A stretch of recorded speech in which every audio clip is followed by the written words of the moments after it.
آپ کے وصال سے کچھ عرصہ پہلے نا آپ نے ایک قاصد بھیجا روم کے بادشاہ کے پاس. وہ گیا تو وہاں اس نے ایک عجیب منظر دیکھا کہ وہاں ایک حافظ قرآن نابینا آدمی قید ہے. اس کی آنکھیں موجود نہیں ہیں اور وہ چکی چلاتا ہے, آٹا پیستا ہے. اس قاصد نے اسے پوچھا تو یہاں کب سے ہے اور یہ تیرے ساتھ معاملہ کیسے ہوا؟ تو وہ کہنے لگا مجھے انہوں نے گرفتار کر لیا, پھر مجھے کہنے لگے عیسائی ہو جا. میں نے انکار کیا تو انہوں نے میری آنکھیں نکال دی. اب میں صبح و شام یہ تھوڑا سا کام کرتا ہوں, چکی پیستا ہوں تو روٹی دے دیتے ہیں. وہ قاصد حضرت عمر بن عبدالعزیز کے پاس آیا اور آ کے کہا حضور ایک اس طرح کا مسلمان روم کے بادشاہ کے پاس قید ہے, ایک مسلمان کی تکلیف. حضرت عمر بن عبدالعزیز نے جب سنا تو رو پڑے اور میں وہ قید ہے اور وہاں قید ہے اور ہم یہاں آرام سے بیٹھے ہیں.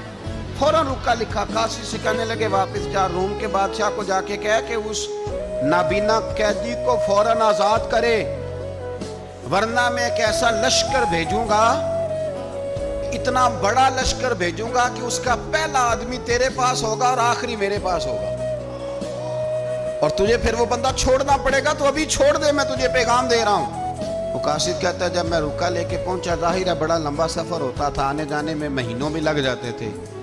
کہتے ہیں میں نے رکا دیا تو اس نے پڑھا, کہنے لگا میری طرف دیکھ کے رکا میں نے پڑھ لیا ہے. علماء علماء کو جانتے ہیں, تاجر تاجروں کو جانتے ہیں, تو بادشاہ بھی بادشاہوں کو جانتے ہیں. اور میں تم مسلمان ہو میں نہیں ہوں, اور جتنی تم اس درویش کی قدر کرتے ہو میں تم سب سے بڑھ کر قدر کرتا ہوں. میں اس بندے کو لشکر لے کے آنے کی تکلیف نہیں دوں گا, میں ویسے ہی قیدی آزاد کرنے لگا, تم لے جاؤ. کہتے ہیں مجھے چند دن وہاں رہنا پڑا, کچھ لوازمات تھے جن کے لیے رکنا پڑا. ایک دن میں شاہ روم کے دربار میں گیا تو وہ تخت سے نیچے اتر کے رو رہا تھا اور اس کی ہچکی بندھی تھی اور اس کے سینے سے آواز نکل رہی تھی. میں نے پوچھا لوگوں سے کیا ہوا, کہنے لگے خود ہی پوچھ لو. میں نے جا کے کہا بادشاہ کیا ہوا, کیوں رو رہے ہو؟